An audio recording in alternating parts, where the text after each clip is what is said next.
Ֆակտոր TV զրուցակիցը Սահմանադրական դատարանի փոխնախագահ Վահե Գրիգորյանն է։ Բարև ձեզ, պարոն Գրիգորյան։ Պարոն Գրիգորյան, օրեր անց դուք արդեն Մարդու իրավունքների եվրոպական դատարանում կլինեք, որպես Հայաստանի կողմից ընտրված դատավոր, եւ թերևս սա վերջին հարցազրույցն է Սահմանադրական դատարանի դատավորի կարգավիճակում։ Այս թեմային կանդրադառնանք հարցազրույցի ընթացքում, ուզում եմ հիմա անդրադառնանք Սահմանադրական դատարանի վերջին որոշմանը, որին հասարակությունը սպասում էր ապօրինի գույքի բռնագանձման օրենքի սահմանադրականության վերաբերյալ ընդհանուր առմամբ քաղաքացիների համար հասկանալի լեզվով կցանկանայի մեկնաբանեք, թե ի վերջո ում գույքն է բռնագանձման ենթակա ըստ ՍԴ որոշման։ Նախ ես Հայաստանի կողմից չեմ ընտրվել Եվրոպական դատարանի դատավոր, Եվրոպայի խորհրդի խորհրդարանական վեհաժողովն է ինձ ընտրել, բայց ընտրել է Հայաստանից, այդպես է կոչվում, այս կարևոր ճշգրտում է, եւ սակայն իհարկե Հայաստանն է ներկայացնում թեկնածուների ցուցակը։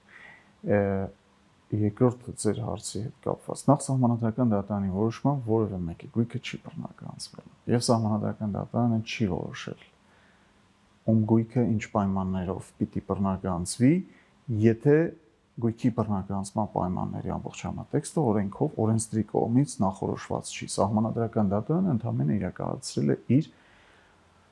այսպես կոչված հայերեն բառացի թարգմանված բացասական օրենսդրի լիազորությունը, նեգատիվ օրենսդրի լիազորությունը, ինչը նշանակում է, որ օրենսդրի կողմից նախորոշված կարգավորումների շրջանակում Սահմանադրական դատարանը կամ առասարակ Սահմանադրական արդարադատություն իրականացնող մարմինները միջամտում են, կոռեկցիայի են ենթարկում, նշելով ինչը կարելի է, հատկապես ինչը չի կարելի, որտեղ են ինչ որ կարելի է արդեն օրենսդիրը որոշել էր որոշում։ Բայց պարզ արտահայտություններով ձեր դիտողը որպեսզի պատկերացնի ինչի մասին էր օրենքը եւ ինչ է ասել Սահմանադրական դատարանը այդ օրենքի վերաբերյալ, ինչպիսին է եղել Սահմանադրական դատարանի միջամտությունը օրենսդրի կամքին, օրենսդրի ձևավորած կարգավորումներին։ Օրենքն այն մասին էր, որ պետական պաշտոնատար անձանց որոշակի շրջանակի պետական պաշտոնատար անձանց գույքը ենթակա կլիներ բռնագանձման, եթե համապատասխան հայցը դատարան ներկայացնելու պահին գույքի արժեքը գերազանցեր 50 միլիոն դրամը եւ անձը ի վիճակի չլիներ հիմնավորելու իր օրինական եկամուտներով գույքի տնտեսական արժեքը։ Եվ ուսումնասիրությունները կարող էին անցկացվել մինչև 1991 թվականի սեպտեմբերի 21-ը, հետ գնալ մինչև 1991 թվականի սեպտեմբերի 21-ը, ինչը նշանակում էր, որ այդ ժամանակահատվածում որևէ գույք հայտնաբերելիս, որի ձեռքբերումը հնարավոր չի լինելու հիմնավորել օրինական եկամուտներով, կարող եւ արժեքը գերազանցի 50 միլիոն դրամը կարող էր բռնագանձվել որպես ապօրինի ցակում ունեցող գույք։ Սահմանադրական դատարանի միջամտությունը հետեւյալն էր կոնկրետ այս հարցին։ Այսինքն 1991 թվականին պարտադիր պայման է, որ այդ անձը լիներ պաշտոնատար անձ, թե օրինակ անձը կարող է պաշտոն ստանձնել 2020 թվականին, բայց 1991 թվականին ձեռք բերված գույքի օրինականությունը չհիմնավորել եւ այդ գույքը կլինի բռնագանձման ենթակա։ Շատ լավ հարց է։ Օրենքը որևէ կարգավորում այդ իմաստով չէր նախատեսել եւ խնդիրը իրավակիրառ պրակտիկայում կարող էր ստանալ այն մեկնաբանությունը, որը տրվել էր Սահմանադրական դատարանի կողմից իր որոշմամբ, բայց հաշվի առնելով հարցի խիստ կարևորությունը եւ օրենքի գործողությունը բազմաթիվ անձանց շրջանակում Սահմանադրական դատարանը ինքն էր առաջինը եկել հենց իր մեկնաբանությամբ սահմանափակելու համար օրենքի կիրառությունը այնպիսի մեկնաբանությամբ, որը կարող է հետագայում հակասահմանադրական ճանաչվել, բայց կոնկրետ անձին կտուժվեն եւ բնականաբար պետական ռեսուրս էր մսխվելու այդ ողջ դատավարությունների ընթացքում, եթե չկար այդ հստակությունը։ Եվ հետագայում այդ ամեն ինչը պիտի շրջվեր եւ ընդհանրապես եւ օրենքի ընդունման եւ օրենքի կիրառման հետ կապված խնդիրը ել ավելի խառնաշփոթի էր վերածվել։ Սահմանադրական դատարանը իր նեգատիվ օրենսդրի լիազորությունը իրականացնելով ասաց հետեւյալը, որ կոնկրետ այն նպատակը, որ օրենսդիրը հետապնդել է օրենքը ընդունելիս, այսինքն պետական կոռուպցիայի դեմ պայքարը, կարող է որևէ միջոց այդ նպատակին համաչափ կարող է դիտարկվել միայն այն դեպքում, երբ որ դուրս չի գալիս այդ նպատակի շրջանակից։ Եթե նպատակը պետական կոռուպցիայի դեմ պայքարն է, ապա անձը, որը պաշտոն ստանձնելուց առաջ ունի գույք եւ թեկուզ եւ չի կարող հիմնավորել այդ գույքի ձեռքբերման օրինականությունը օրենքի իմաստով, ապօրինի ծագում ունեցող գույքի մասին, բռնագանձման մասին օրենքի իմաստով, դրա բռնագանձումը չի կարող պետական կոռուպցիայի պայքարի հանրային շահը սպասարկել որևէ կերպ, որտեղ նա առհասարակ չի եղել պետական պաշտոնի այդ ընթացքում եւ այդ բռնագանձումը չի ծառայելու այն նպատակին, ինչ որ սահմանադրական դատարանն էր նաև նշել իր որոշման մեջ, ասելով, որ սա շատ ազդեցիկ ուղերձ է լինելու բոլոր պետական ծառայողներին, առայն որ գույքային բարեվարկության կանոնների խախտմամբ ձեռքբերված կամ որևէ այլ կերպ չի հիմնավորված ապօրինի ծագում ունեցող գույքի ձեռքբերման դեպքում այդ գույքից չեք վայելելու նույնիսկ տարիներ անց, այսինքն տարիներ անց այդ գույքը վերադարձվելու է պետությանը։ Եվ այս կապակցությամբ, այո, սահմանադրական դատարանի միջամտությունը հենց դա էր, որ ասեց, նայեք, դուք պիտի ստուգեք ընդամենը, դուք բռնագանձման առարկա կարող եք դարձնել բացառապես այն գույքը, որը ձեռքաբերվել պետական պաշտոնը ստանձնելու պահից։ Որում սահմանադրական դատարանը որևէ նշում չի կատարել պաշտոնաթողության պահից հետո արդյոք այդ գույքը կարող է բռնագանձվել, թե չէ, որտեղ ինքնին օրենքի կարգավորումները տարածվում են նաև պաշտոնաթողության պահից հետո եւ ինչու սահմանադրական դատարանը շատ հստակ է այստեղ միջամտող ազդեցություն չի ունեցել, որովհետև հաշվի առնելով կոռուպցիոն դրսևորումների լատենտությունը եւ քողարկվածությունը, խիստ քողարկվածությունը ամենևին չի բացառվում եւ չի սահմանադրական դատարանը կյանքի բազմազան իրավիճակների առերեսվելով չպետք է այն աստիճան կատեգորիկ դատողությունների դիմի, որպեսզի բացառի այն իրավիճակները, երբ անձը օրինակ կոռուպցիոն դրսևորումների արդյունքում ձեռքբերված միջոցները կարող է գույքի վերածել պաշտոնաթողությունից հետո։ Եթե առավել եւս խոսքը վերաբերվում է որոշակի խումբ պաշտոնատար անձանց, հիմնականում ղեկավար պաշտոններ զբաղեցնող եւ դրանց մի մասը բարձրագույն պաշտոններ զբաղեցնող անձանց, նրանք իրենց գույքային բարեվարկության նկատմամբ պիտի որ ունենան հատուկ զգայունություն եւ նրանց համար չպիտի որ մեծ բարդություն լինի իրենց միջոցների, առավել եւս հայցի ներկայացման պայդրությամբ 50 միլիոնը գերազանցող միջոցների ձեռքբերման օրինականություն։ Հանցանքի հետ կապված հատվածում սահմանադրական դատարանը հատուկ ընդգծեց, ասաց, նայեք, այս օրենքով հետապնդվող օրենսդրի նպատակը հանցավորության տնտեսական գրավչությունը նվազեցնելն է, այսինքն հասնել մի վիճակի, որ ուղերձը, որը պարունակվում է, քողարկված ուղերձը, որը պարունակվում է օրենքում ուղղված հանցավոր մտադրություններ ունեցող անձանց, առայն որ հանցագործությամբ ձեռքբերված գույքը ամեն դեպքում հետա վերադարձվելու, նույնիսկ տարիներ հետո, ինչով դա կանխարգելիչ էֆեկտ պիտի ունենա նաև հանցավորության նկատմամբ, պիտի որոշ առնչություն ունենա հանցանքին, եւ այդ առնչության բացատրությունն է տվել սահմանադրական դատարանը։ Այն որն այդ առնչությունը հանցանքին, այստեղ ուղղակի առնչությունն է, օրինակ եմ վերում, որպեսզի ավելի հասկանալի լինի, պետական պաշտոնատար անձը չարաշահելով իր լիազորությունները, օրինակ արտոնություն է տվել ինչ որ ընկերության։ Հիմա այս ընկերության գույքը կլինի բռնագանձման ենթակա, թե ոչ։ Ես ուզում եմ այսպես հասկանամ առնչությունը որն է։ Դեպքի օրինակի վրա դեպք չեմ նշում, լավ, առնչություն ասելով ինչ ենք հասկանում հանցանքին առնչություն ըստ սահմանադրական դատարանի որոշման։ Սահմանադրական դատարանը հստակորեն իր որոշմամբ նախագծել է, նախորոշել է այդ շրջանակը, ասելով, որ կապ ասվածը չպետք է հասկացվի որպես քրեական դատավարությունում առկա պատճառահետևանքային կապի ապացուցման աստիճանը ներառող այնպիսի առնչություն, որը նշանակում է, որ պետք է հստակ երևա, որ գեներացված գույքը ձեռքաբերվել հենց կոնկրետ այդ հանցագործությամբ, որովհետև օրենքի նպատակը բոլորովին այլ է։ Իրականում կապ ասվածը պետք է դիտարկվի կոնկրետ այն հանցանքը, որի առնչությամբ սկսվել է ապօրինի ծագում ունեցող գույքի բռնագանձման վարույթը, այդ հանցանքի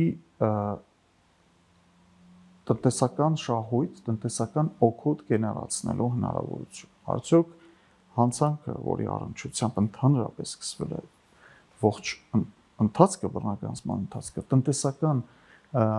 օգուտ գեներացնելու հնարավորություն տալիս է ինձ։ Եթե այդպիսի հնարավորությունը փաստված է, եթե այդպիսի հնարավորությունը ներկայացված է դատարանին, դրանից հետո նայեք քաղաքացիական դատավարությամբ ընձեռված երաշխիքների ողջ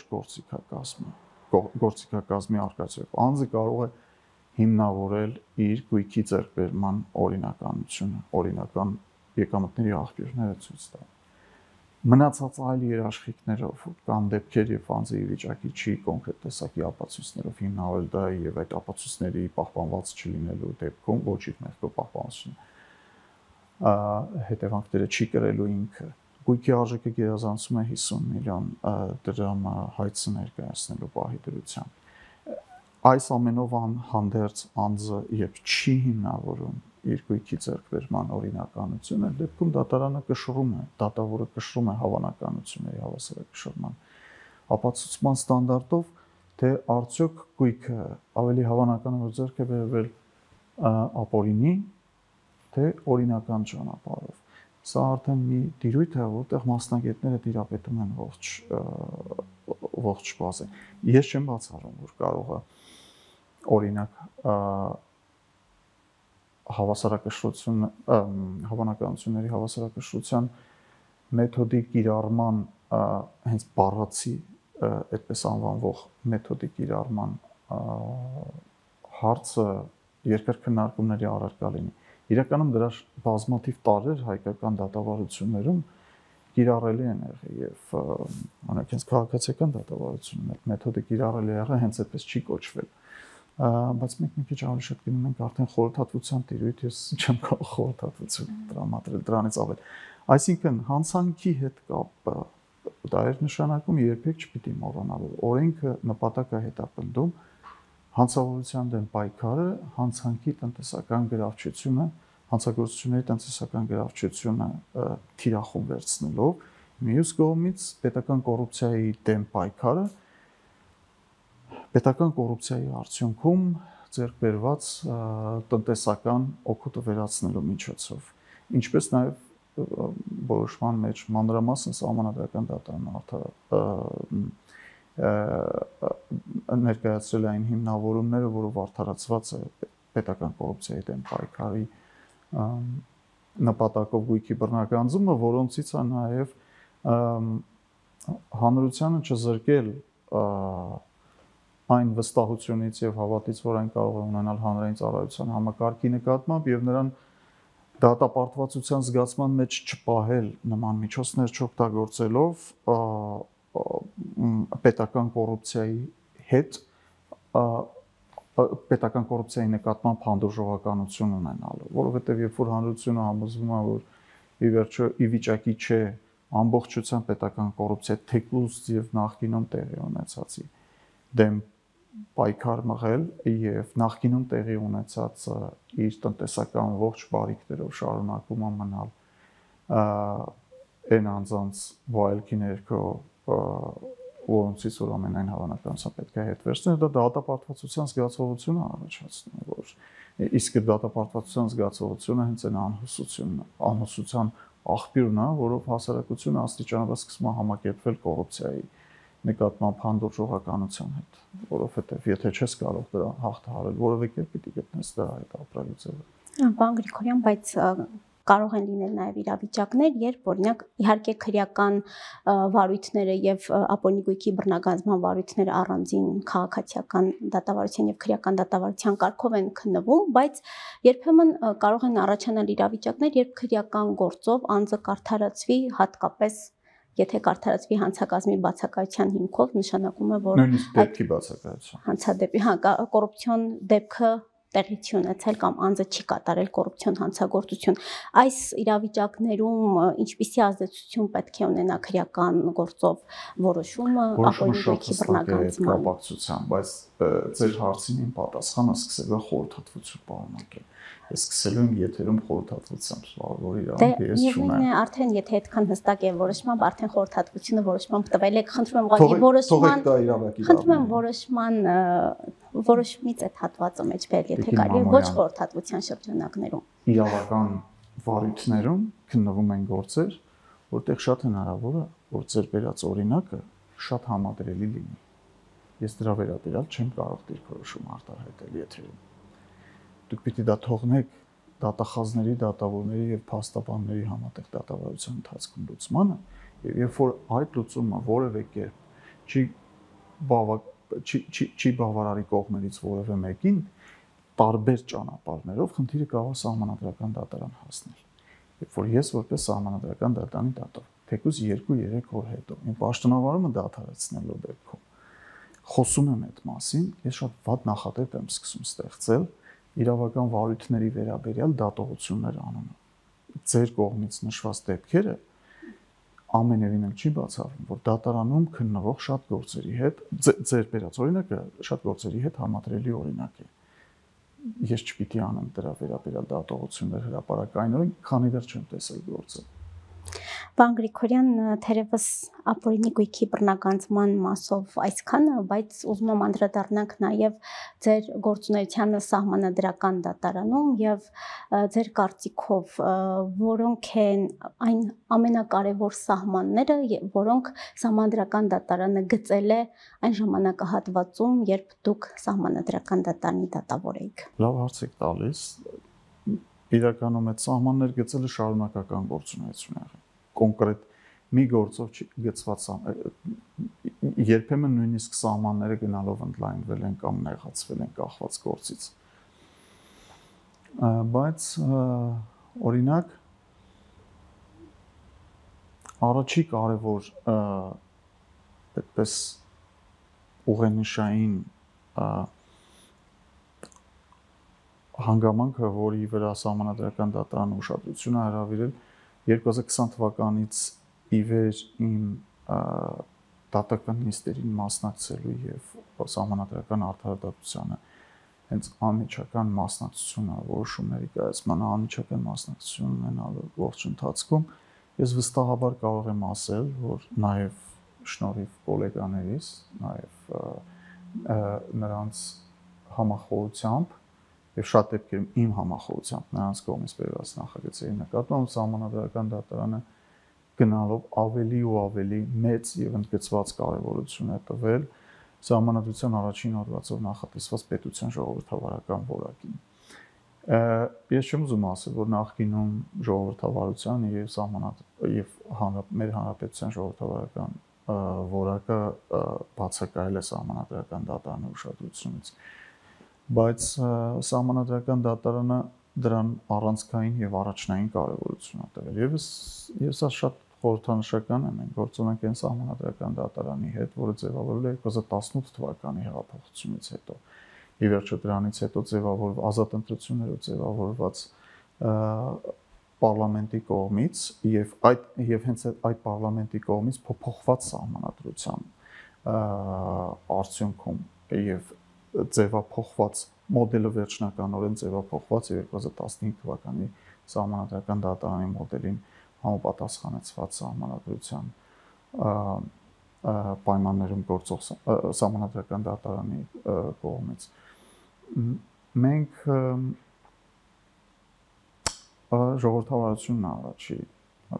կոնկրետ գործեր կարող են վկայակոչել սկսած 1580 որոշումից, որը վերաբերում էր հենց այդ սահմանադրական փոփոխություններին, շարունակվելով Հայաստանի Հանրապետության զինված ուժերի գլխավոր շտաբ պետի պաշտոնավարման առնչվող սահմանադրական եւ օրենսդրական որոշ դրույթների մեկնաբանությունների եւ դրա իրավահարաբերությունները կարգավորող նորմերի վերլուծությունների վերաբերյալ սահմանադրական դատարանի դատողություններից ընտրությունների վերաբերյալ կայացված 2021 թվականին կարծեմ ընտրությունների վերաբերյալ կայացած Սահմանադրական դատարանի որոշումից բազմաթիվ են։ Երկրորդ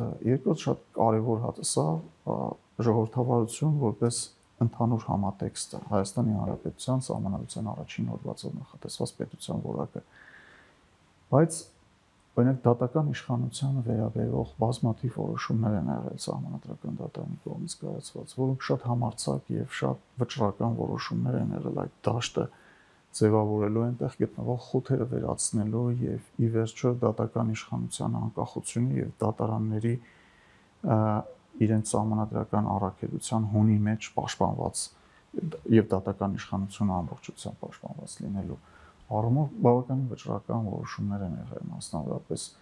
ես կարող եմ վկայակոչել օրինակ Հանրապետության նախագահի դիմումի հիման վրա վարչական դատավարության կարծեմ 3-րդ հոդվածի Սահմանադրականության հետ կապված որոշումը, մի շարք այլ որոշումներ, ընդհանուր մինչև աշխատակարգային որոշումներ, ընդունելության որոշումներ, որոնցով Սահմանադրական դատարան դիմելու դատարանների դիմումների շեմը պատկերավորված կարծես թե բարձրացվել է, բայց իրականում պատճառաբանություններն են կարևոր, թե ինչի է Սահմանադրական դատարանը բարձրացրել այդ շեմ բարձրացնելով նա ոչ թե երաստիճան դատական համակարգի դատարաններին ասել է, որ դուք Սահմանադրական դատարան դիմելու ավելի քիչ հնարավորություն ունեք եւ մենք ձեր դիմումները ավելի քիչ ցանկություն ունենք լսելու եւ քննելու, այլ Սահմանադրական դատարանը շատ ընդգծված ձևով ասել է, որ դուք ունեք ահռելի լիազորությունների ահռելի գործիքակազմ, որ ձեր արժեվ ի հայտ եկած իրավական հարցերի լուծումը կարող եք ինքներդ տալ։ Դուք Սահմանադրական դատարան գալու եք միայն այն դեպքում, երբ որ անհրաժեշտություն կա Սահմանադրական դատարանի իրավասությունների ներքո քննվող իրավական ակտի դրույթը դադարեցնելու հարցում, թե չէ մեկնաբանության հետ կապված հարցերում դուք եւ Սահմանադրությունը մեկնաբանելու եւ կիրառելու եւ այդ դրույթները մեկնաբանելու եւ Սահմանադրության լույսով մեկնաբանելու եւ կիրառելու լիազորությունները լի ունեք։ Այսինքն դա չի եղել դատարաններին սահմանափակել Սահմանադրական դատարան դիմել, դա եղել է Սահմանադրական դատարանի կայուն մոտեցումը, որ դուք ունեք բոլոր այդ լիազորությունները եւ մենք հետեւողական ենք լինելով, որ դուք ի վիճակի լինեք ձեր այդ լիազորությունները իրականացնել, ոչ ոք չի կարող զրկել ձեր այդ լիազորությունները։ Եվ դուք գալիս եք մեզ մոտ որպես Սահմանադրական դատարան դիմաց դատարան, գործընկեր դատարան, միայն մեկ բացառիկ լիազորությունը Սահմանադրական դատարանի կողմից իրականացնելու խնդրանքով միջամտել օրենքին դադարեցնելու, անվավեր ճանաչել համապատասխանության հարցի շրջանակն է։ Հաջորդ Սահմանադրական դատարանը բավական համարձակ որոշումներ ունի նաև գերակա հանրային շահով պայմանավորված գույքի օտարման իրավահարաբերությունների հետ կապված եւ օրինակ Սահմանադրական դատարանի վերջին որոշումներից մեկը, որ վերաբերում է դրան, ես նույնիսկ համարձակորեն կարող եմ նշել, որ այն իր մեջ շատ ակնհայտ անցումային արդարադատության էլեմենտներ է պարունակում։ Այսինքն անցումային արդարադատությունը, որի մասին երկար խոսվում էր Հայաստանում, իրականում եւ սա միակ որոշումը չի այդպիսի։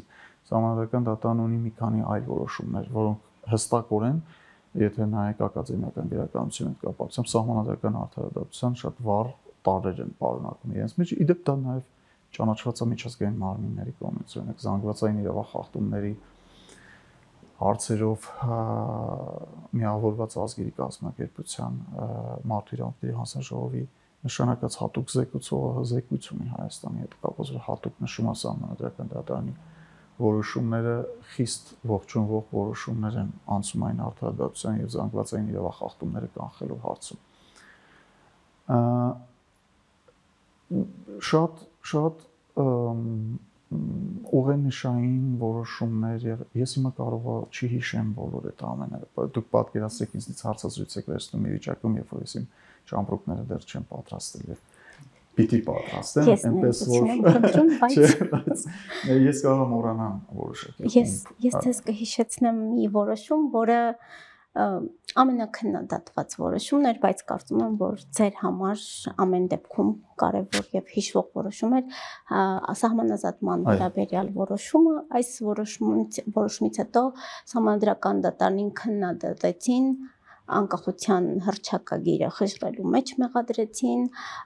Ի վերջո ինչու այսպիսի քննադատությունների արժանացավ այս որոշումը եւ մի հարցադրում եմ ցանկանում անել, եթե անկախության հռչակագրի բովանդակությունը այնքանով որքանով պիտի լիներ սահմանադրության մեջ արդեն ներառված էր, ապա ինչու անհրաժեշտություն առաջացավ մեկնաբանելու հռչակագիրը։ Կոնկրետ այդ որոշման հետ կապված սահմանադրական դատարանի հասցին կամ դատավորներ կամ անձամբ իմ հասցին ուղղված այդ բառախմբերը քննադատություն եք անվանում, պիտի սկզբից ասեմ, որ դուք մեղմասացությամբ եք զբաղվում։ Իրականում ես շատ երկար որոնել եմ քննադատություն այդ ամենի մեջ, որոշ արտահայտություններում գտել եմ, որոշ խոսքերում գտել եմ, որոշ հրապարակումներում գտել եմ քննադատություն եւ ես դրան շատ ակնհայտ եմ եւ շատ ուշադիր եմ վերաբերում, ես շատ շնորհակալ եմ քննադատությամբ զբաղվողներին։ Սկսեմ այստեղից։ Ինչ կարևոր բաներ ասեց սահմանադրական դատարանը։ Եվ ես այս որոշումը հատկապես կարող եմ ընդգծել որպես սահմանադրական դատարանի կողմից իմ կարծիքով ամենահաջողված որոշումներից մեկը։ Մի որոշում, որը հստակ ցույց է տալիս այս սահմանադրական դատարանի որակը, որ այն Հայաստանի սահմանադրական դատարանն է։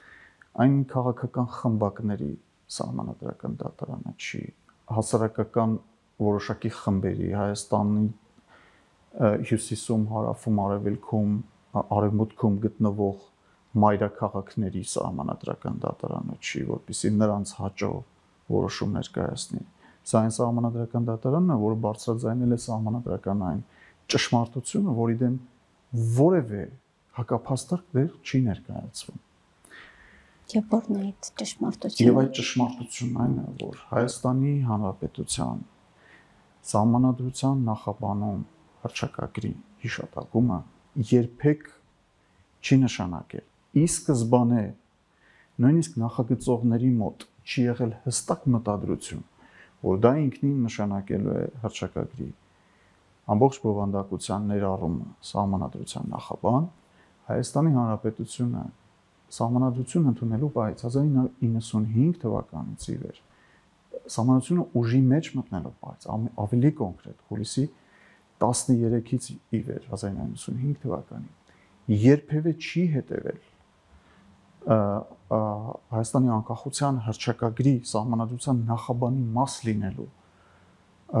որևէ տրամաբանության,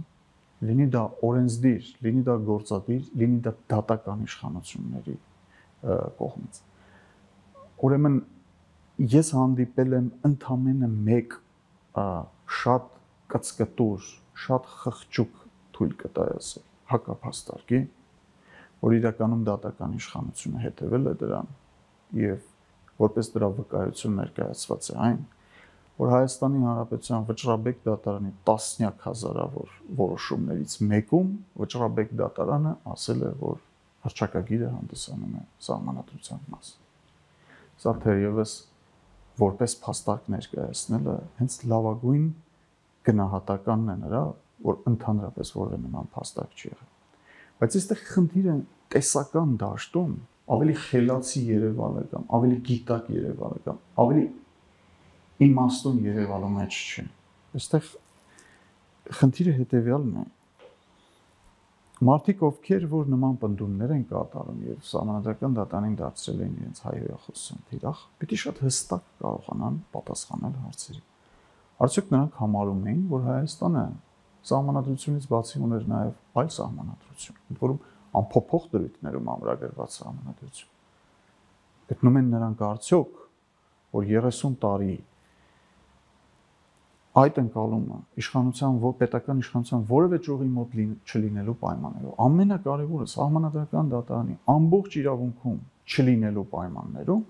սահմանադրական դատարանը իրավասու էր դատական հեղաշրջում իրականացնել, ասելով, որ Հայաստանի Հանրապետության սահմանադրության նախաբանի մաս է համարվում նաև անկախության հռչակագիրը։ Դատական հեղաշրջում ասվածը էություն այս սահմանադրական դատարանը ամենայն դեպս փաստել է, որ այն երբեք չի խուսափում վճռական որոշումներ կայացնելուց։ Եվ նույնիսկ այնպիսի որոշումներ, որոնց համար նա քննադատության թիրախ կարող է հանդիսանալ, թող մինչև հայհոյախոսությունների եւ սպառնալիքների թիրախ։ Բայց այստեղ խնդիրը դա չի։ Եվ որը պիտի լիներ այդ դատական հեղաշրջման իրականացման, նույնիսկ եթե մենք տեսականորեն թույլ տանք, որ այդ դատական հեղաշրջումը ընդունելի է սահմանադրական ժողովրդավարության պայմաններում, որը պիտի լիներ այդ դատական հեղաշրջման նպատակը։ Ինչու պիտի ընդհանրապես որևէ մեկի մտքով անցած լիներ։ Իրականում սահմանադրական դատանի այս որոշումը սահմանազատման հանձնաժողովների հետ կապված ես գնահատում եմ նաև դրա կարևորությունը ես գնահատում եմ նաև նրանով, որ արագ կանցնեն տասնամյակներ հետո մնալու է այդ որոշումը։ Եվ մարդիկ, երբ որ այս ամբողջ կոնտեքստը ուսումնասիրելու են, նրանք չեն համարելու, որ դա արժեքավոր որոշում է, բայց ինչի չեն համարելու, որովհետև որոշումը արժեքավոր կարող է լինել, որոշումը հատուկ ընդգծված կարևոր կարող է լինել, երբ որ համադրելի համարժեքների պայմաններում դու ընտրել ես որևէ մեկը եւ հիմնավորել ես ինչի ես հենց դա ընտրել։ Նրանք դա արժեքավոր կարող է չհամարեն այն պատճառով, որովհետև չեն պատկերացնի իսկ որն էր դրա այլընտրանքը, իսկ ինչը դրա այլընտրանքը ունեցել երբևէ։ Եվ այս սահմանադրական դատարանն են սահմանադրական դատարաններ, որ համարձակորեն կանգնեցած սա է սահմանադրական ճշմարտությունը։ Հայաստանի ժողովուրդը ընդունել է սահմանադրություն 1995 թվականին, եւ այդ սահմանադրության մեջ որևէ համազգային նպատակ տեղ գտնելու համար պիտի ունենա այս ժողովրդի պոզիտիվ քվեն, այսինքն դու դա պիտի դնես ժողովրդի առջև, ինքը պիտի գա այո կամ ոչ ասի դրան։ Բավարար չափով այո ասելու դեպքում դա կարող է դառնալ սահմանադրության անփոփոխ դրույթների մաս։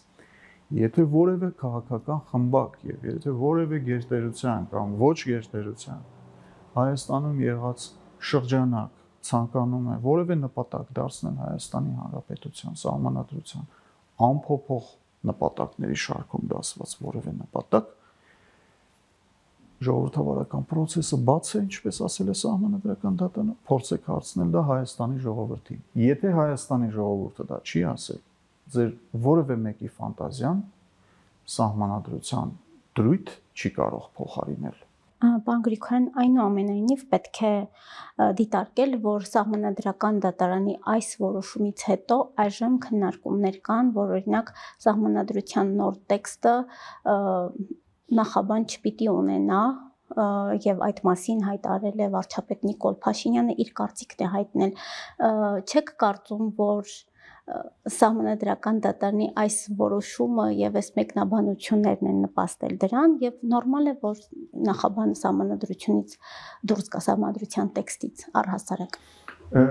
Ես չի ցանկանամ քաղաքական գործիչների հայտարարությունները մեկնաբանել, ընդհանրապես սահմանադրական փոփոխությունները, սահմանադրության փոփոխությունները գերկենտրոնացված քաղաքական գործընթացներ են։ Առաջին հերթին քաղաքական, երկրորդ հերթին իրավական։ Ինչի առաջին հերթին քաղաքական, որովհետեւ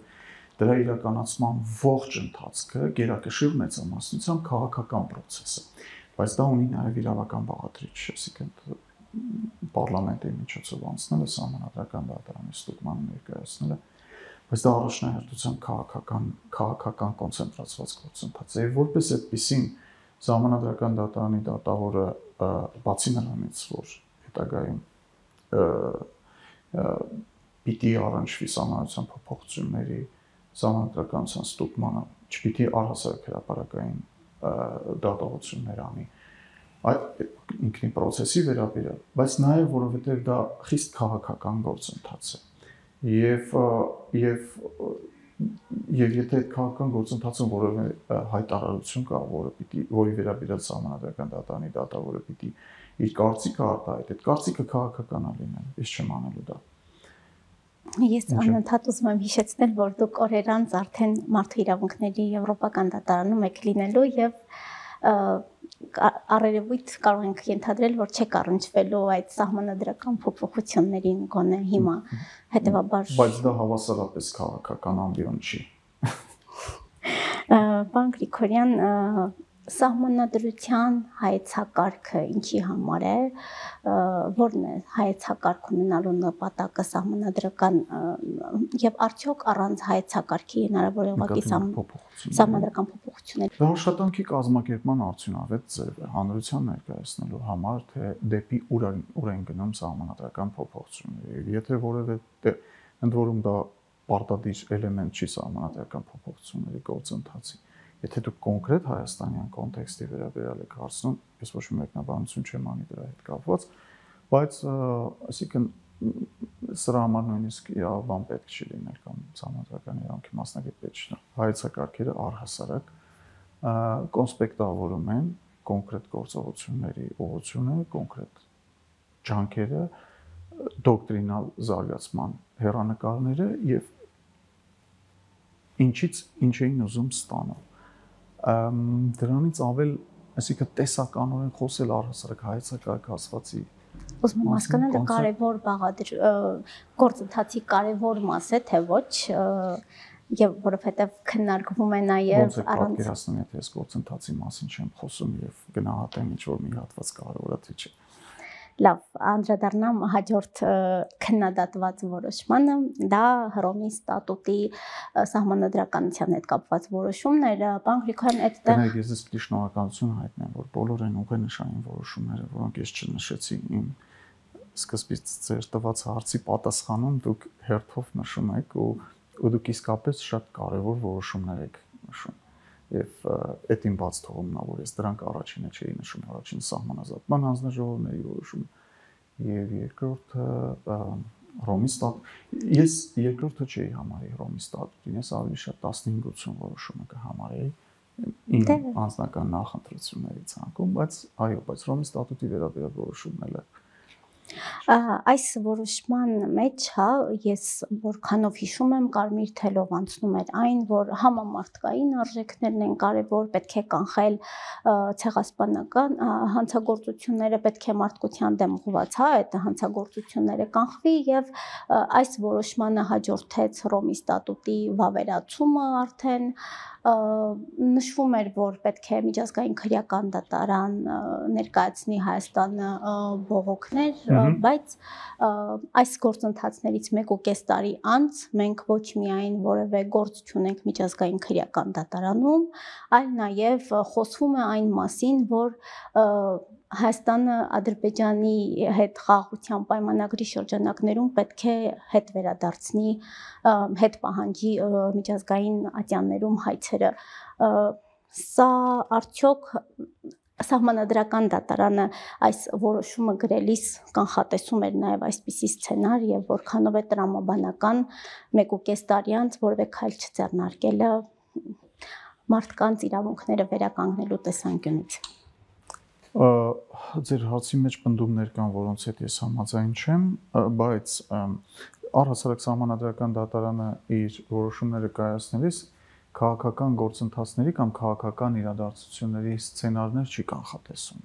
Եվ նույնիսկ կանխատեսելու դեպքում սահմանադրական արդարադատությունը դրանով չի որ պայմանավորված է։ Մենք շատ հստակորեն նայում ենք առհասարակ կոնկրետ այս դեպքում միջազգային պայմանագրով ստանձնվող պարտավորությունների համապատասխանությունը սահմանադրությանը, թե որքանով են դրանք համապատասխանում սահմանադրությանը, թե արդյունքում օրինակ սահմանադրական դատարանի որոշումից հետո նույնիսկ կվավերացվի թե ոչ, սահմանադրական դատարանը չի որոշում եւ նույնիսկ կվավերացվի թե ոչ ցանկացած տարբերակի արկայությունը չի կանխորոշում մեր որոշումը։ Այսինքն նույնիսկ եթե կարող է ակնկալվել, որ դրանից հետո վավերացվելու է համապատասխան միջազգային պայմանագիրը կամ չի վավերացվելու, դա չի ազդում մեր որոշման վրա։ Մենք ընդհանրապես գործադիր իշխանության խնդրանքով, որովհետև կառավարությունն է դիմում սահմանադրական դատարան, գործադիր իշխանության դիմումով ստուգում ենք ստանձնվող պարտավորությունների սահմանադրության համապատասխանության հարցը։ Եվ մեր որոշումը դրական լինելու դեպքում գործադիր իշխանության հայեցողությունն է դրա վավերացման գործընթաց նախաձեռնելը։ Չկա որևէ պարտավորություն դրանից հետո, որովհետև օրինակ քաղաքական իրավիճակի արտաքին քաղաքական իրավիճակ կամ տարբեր գործոններով պայմանավորված կարող է դրա անհրաժեշտությունը այլևս կարող է դրա վավերացումը այլևս անհրաժեշտություն չդիտվել կամ նպատակահարմարություն չի։ Սա առաջին, երկրորդը Հայաստանի Հանրապետության Հռոմի ստատուտի անդամ պետություն լինելու կարևորությունը։ Սա շատ կարևոր է։ Եվ նույնիսկ եթե 1.5 տարի, ինչպես նշեցիք, 1.5 տարի հետո Հայաստանի Հանրապետության կառավարությունը չի դիմել միջազգային քրեական դատարանի դատախազին որևէ վարույթ նախաձեռնելու նպատակով, որևէ հիմքով, կամ նույնիսկ Միավորված ազգերի կազմակերպության անվտանգության խորհրդում չի նախաձեռնել նման վարույթ կոնվենցիայի ոչ անդամ պետության կողմից թույլ տված խախտումների առնչությամբ, դա ոչ մի կերպ չի նսեմացնում միջազգային քրեական դատարանին միանալու Հայաստանի Հանրապետության սուվերեն որոշումը եւ որևէ կերպ կասկածի տակ չի դնում Սահմանադրական դատարանի որոշման հիմնավորվածությունը, պատճառաբանվածությունը։ Ինչու՞։ Դա կարևոր է ինչու։ Ոչ թե որովհետեւ դրանց մեջ միայն տրամաբանական ուղիղ կապ չկա, այլ որովհետեւ Հռոմի ստատուտով նախատեսված մեխանիզմի գործարկման առաջնային էֆեկտը, կարևորության առաջնային էֆեկտը կանխարգելումն է։ Եթե որևէ դիտորդ ուզեր հարցի վերաբերյալ օբյեկտիվ ընկալում ունենալ, ինքը հակառակ կողմից պիտի նայեր։ Իսկ եթե օրինակ նայեք Հռոմի ստատուտը վավերացնելուց հետո, երբ Հայաստանի ամբողջ տարածքը դարձել է միջազգային քրեական դատարանի յուրիսդիկցիայի ներքո գտնվող տարածք համապատասխան պայմանները բավարարելու դեպքում, ավելի հեշտ են բոլորեն խմբերի, պետությունների, սուբյեկտների կողմից ավելի հեշտ ընդունելի որոշումներ են Հայաստանի Հանրապետության տարածքում ստատուտով արգելված հանցագործություններ կատարելը։ Այսինքն նրանք ավելի հեշտ են կայացնելու այդպիսի որոշումներ, թե չէ։ Դա եղել առաջնային նպատակը։ Ինքը շարունակում է մնալ այդ նպատակը։ Եվ այդ նպատակը շարունակում է մնալ եւ նույնիսկ եթե Հայաստանի կառավարությունը դեռ չի դիմել միջազգային քրեական դատարանի դատախազին կամ առհասարակ չի դիմելու միջազգային քրեական դատարանի դատախազին, դա չի նշանակում Հայաստանի Հանրապետության տարածքում ապրող մարդիկ որպես տուժողներ զրկված են այդ հնարավորությունից։ Եվ այդ հնարավորություն ինքնին արկայություն է միջազգային քրեական դատարանի յուրիսդիկցիայի արկայությունը Հայաստանի Հանրապետության տարածքում Հայաստանի Հանրապետության անվտանգային շատ հստակ բաղադրիչ է։ Եվ միջազգային քրեական դատարանի կանոնադրության սահմանադրականության մասին որոշումը սահմանադրական դատարանը չէր կայացրել այն հստակ այն իրողության անխուսափելիության ընկալմամբ, որ հաջորդը պիտի լինի միջազգային քրեական դատարանի դատախազին դիմելը եւ դրա համար միակ խոչընդոտն է չմիանալ։ Ոչ, բազմաթիվ պատճառներ կային դրա համար, բայց առաջին հերթին կար կոնկրետ պարտավորությունների սահմանադրությանը համապատասխանության հարցը ինքնին։ Դատարանը համոզվեց, որ դրանք համապատասխանում են սահմանադրությանը, տրամադրեց իր որոշումը, գործադիր իշխանությունը հետո շարունակեց գործընթացը։ Պարոն Գրիգորյան, երբ դուք դարձաք Սահմանադրական դատարանի դատավոր, քննադատությունների մի խումբ էլ այս շրջանում եղավ, որ ասում էին անգամ, որ ապօրինի դարձաք դատավոր, որովհետև Սահմանադրական դատարանի այլ դատավորների լիազորություններ էին դադարել, դուք ընտրվել եք դատավոր, ինչը պատճառ դարձավ, որ ընդամենը մի քանի տարի աշխատելուց հետո ձեր պաշտոնավարման ժամկետին դեռ բավականին կար, որոշեցիք, որ ցանկանում եք Մարդու իրավունքների Եվրոպական դատարանի դատավոր դառնալ այժմ։ Ինչն է, որ ձեզ տարավ Եվրոպական դատարան։ Ձեր հարցին պատասխանելուց սկսեմ ժամանակին իմ հասցեին հնչեցված քննադատությանը պատասխանելուց։ Ինչպես կցանկանաք։ Այո, այդ քննադատությունները կրկին շատ մեծ մասի վերաբերությամբ, մեղմ ասացությամբ քննադատությունները վերաբերում էին նրան, որ ես ցանկանում եմ դառնալ Սահմանադրական դատարանի նախագահ եւ ընդհանրապես Սահմանադրական արդարադատության ռեֆորմի վերաբերյալ իմ հրապարակումները, դատողությունները, պնդումները ուղղված են նրան, որպեսզի ես ինքս դառնամ Սահմանադրական դատարանի նախագահ, մարդիկ ամենայն համոզվածությամբ էին ասում, ընդ որում օգտագործելով այնպիսի արտահայտություններ, որ ցանկանում է դառնալ, ասենք առանց գիտակցել դրանցից մի մասը, գերակշռ մասը իրավաբաններ էին իրոք։ Իրենք եթե պատասխանատու խոսք ասելու լինեն դատարանում, այդպես չէին կազմակերպի իրենց խոսքը, բայց հրապարակային դիրույթում իրենց կարող էին թույլ տալ այդպես այլ անձի ցանկությունների վերաբերյալ իր ներքին մղումների մասին դատողություններ անել անհասկանալի տեղեկատվական աղբյուրներից օգտվելով։ Բայց հետ գնանք 2019 թվականի հունիսը, երբ որ ես առաջին անգամ բարձրացանեցի Սահմանադրական արդարադատության ռեֆորմի անհրաժեշտությունը Հայաստան։ Ի վերջո ուղիղ 1 տարի անց 2020 թվականի հունիսին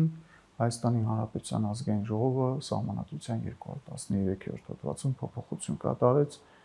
որով Սահմանադրական դատարանի մոդելը ամբողջությամբ համապատասխանեցրեց Սահմանադրության փոփոխությունների 2015 թվականին ընդունված խմբագրությամբ Սահմանադրության 7-րդ գլխի կանոններին,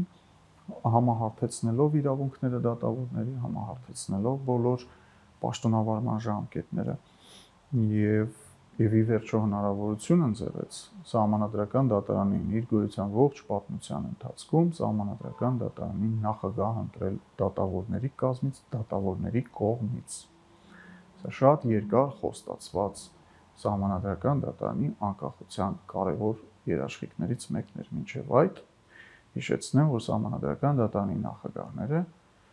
իրենց ունեցած վարչական վերահսկողական հսկայական լիազորություններով հանդերձ նշանակվում էին քաղաքական իշխանության կողմից, եւ դա խնդրահարույց էր դատարանի քաղաքական անաչառության եւ անկախության իմաստով։ Եվ ի վերջո Սահմանադրական դատարանի նախագահը ընտրվեց դատավորների կողմից։ Ես նույնիսկ ինքս չեմ առաջադրել իմ թեկնածությունը, ոչ միայն որովհետև ես չի ցանկանում լինել Սահմանադրական դատարանի դատավոր, այլ նաև որովհետև կար շատ ավելի արժանի թեկնածու, որն էլ եւ ընտրվեց։ Եվ ի դեպ իմ կողմից հիմա արդեն 6 տարի է անցել եւ դեռևս իմ պաշտոնավարման ավարտին 2 օր մնացել եւ երբեք չեմ անդրադարձել այս ռակուրսով այս հարցին։ Եվ այն ժամանակին բարձրաձայնած լուծման տարբերակներից մեկը նաև այն ինչ որ ընդունելի եղավ ազգային ժողովի կողմից ընդունվելուն դեմ քննադատները, այստեղ իսկապես կային մարդիկ, որոնք քննադատում էին, այսինքն նրանց քննադատության մեջ իսկապես հոգատարություն կար սահմանադրական սահմանները չանցնելու իմաստով, նրանք հայհոյախոսությամբ չէին միայն որ զբաղվում էին, այլ բայց այդ քննադատությունները ժամանակի ընթացքում պարզվեցին, որ մեղմ ասած հիմնավոր չէին, դրանց մի զգալի մասը նույնիսկ ակնհայտ անհիմն էր։ Դրա հետ կապված Սահմանադրական դատարանի ինքնին որոշում եղավ, դրա հետ կապված նույնիսկ Մարդու իրավունքների Եվրոպական դատարանի ընդունելության որոշում եղավ, որտեղ Մարդու իրավունքների Եվրոպական դատարան շատ մանրամասն քննության առավետ խնդիրները եւ իր դիրքորոշումն արտահայտեց դրանց հետ կապված։ Իդեպ այդ ոչ կոնստրուկտիվ քննադատներից, բայց բոլոր նրանցից, ովքեր այդպես էլ ցանկացած իմ քայլի վերաբերյալ իրենց պարտքն են համարում արտահայտվել, երբեք դուք չեք լսի այդ որոշումներից հետո, խնդրի ամբողջական հանգուցալուծումից հետո, իրանք ինչ վերաբերմունք ունեն այդ որոշումների հետ կապված, երբ որ իրանք ժամանակին շատ համոզված ձևով պնդում էին, որ այդ ամեն ինչը կամ Մարդու իրավունքների Եվրոպական կոնվենցիայի կամ Սահմանադրության խախտում է։ Հիմա անցավ մոտ 6 տարի, մի քիչ ավելի քիչ կամ 6 տարի, եւ ինչն է, որ ինձ Մարդու իրավունքների Եվրոպական դատարանի դատավորի թափուր հաստիքի համար մրցույթին դիմելու հետագայում այդ մրցույթի երկար process-ով անցնելու շարժառիթն է եղել այն դեպքում, երբ որ ես դեռ 6 տարի պաշտոնավարման ժամկետ ունեմ։ Մարդու իրավունքների Եվրոպական դատարան, Մարդու իրավունքների կոնվենցիայով զբաղվել ընդհանրապես մինչև դատավոր դառնալը մոտավորապես մինչև դատավոր դառնալը 18-17 տարվա գործունեության հիմնական մասն է եղել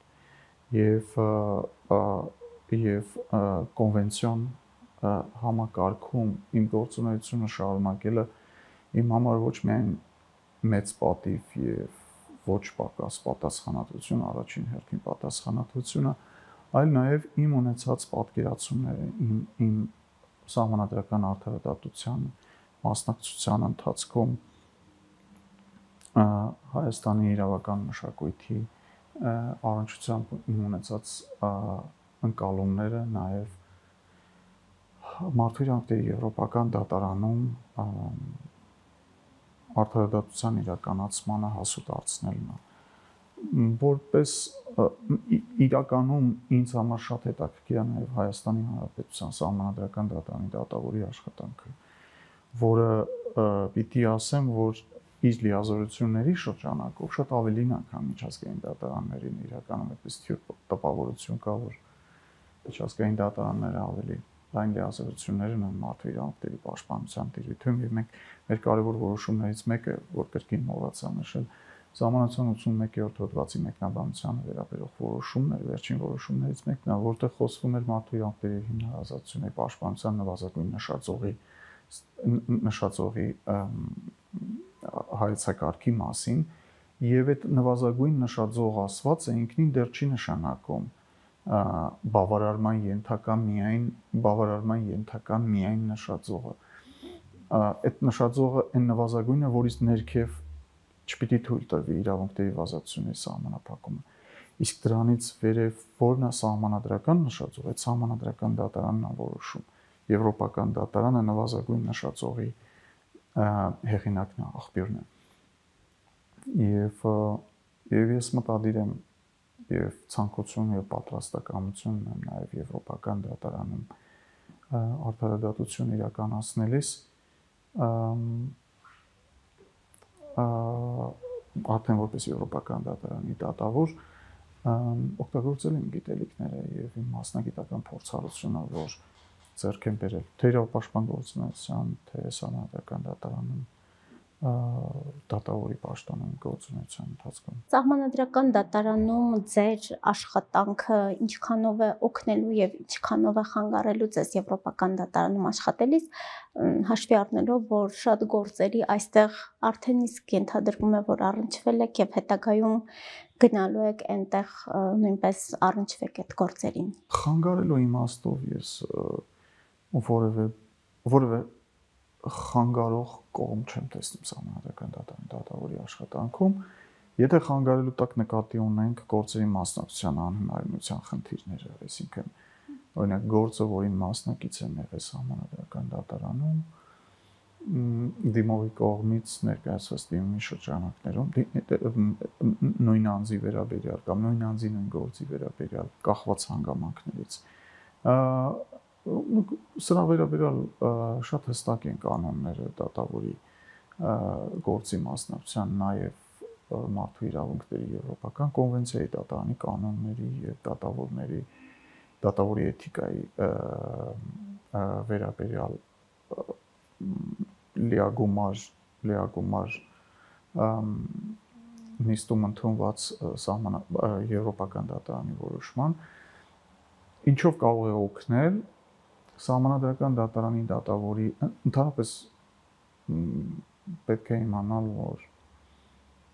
բարձր դատարանների դատավորները, ընդհանրապես բարձր դատարանները համարվում են առաջնային, կարելի ասել, լավագույն ավազանները, որոնցից նախընտրում են ընտրել մարդու իրավունքների եվրոպական դատարանի դատավորներ, որևէ կերպ չնույնացնելով նաև ակադեմիայի դերը եւ իրավապաշտպան համայնքի դերը, այնտեղից եկան բազմաթիվ հրաշալի դատավորներ մարդու իրավունքների եվրոպական դատարանում,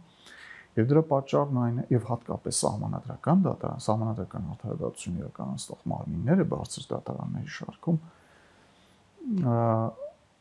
շատ համապատասխանող պրոֆիլ ունեն եվրոպական դատարանի դատավորի համար, այդ դատավորների պրոֆիլները շատ համապատասխանող են, որովհետեւ օրինակ Սահմանադրական արդարադատություն ասվածը Սահմանադրության գերակայությունը ապահովելու նպատակով 3 կարևոր ուղղությունների վրա կենտրոնանալ է նշանակում՝ ժողովրդավարություն, մարդու իրավունքներ, իրավունքի գերակայություն։ Այս 3 առանցքային արժեքները նաև կոնվենցիայի հիմքում են նկատված։ Այլ խոսքով, եթե ուզում եք իմանալ, մարդու իրավունքների եվրոպական դատարանի դատավորի կարգավիճակում ավելի սահմանափակ մասով է առնչվում իրավունքների այն շրջանակին, որոնք նախատեսված են սահմանադրությամբ, քան Սահմանադրական դատարանի դատավորի կարգավիճակում։ Այլ խոսքով դու բավականին մարզված ես իրավունքների եւ ազատությունների կամ իրավունքի կիրակայության կամ ժողովրդավարության վերաբերող հարցերում։ Պարոն Գրիգորյան, եւ վերջին հարցը, կա որոշում, որին կցանկանայիք մասնակցել, բայց չհասցրիք սահմանադրական դատարանում քննվող որևէ գործ։ Կցանկանայի շատ որոշումների մասնակցել, այսինքն այն որոնք որ այս պահի դրությամբ վարույթում են գտնվում, բայց առաջին հերթին իմ զեկուցմամբ մի գործ մնաց,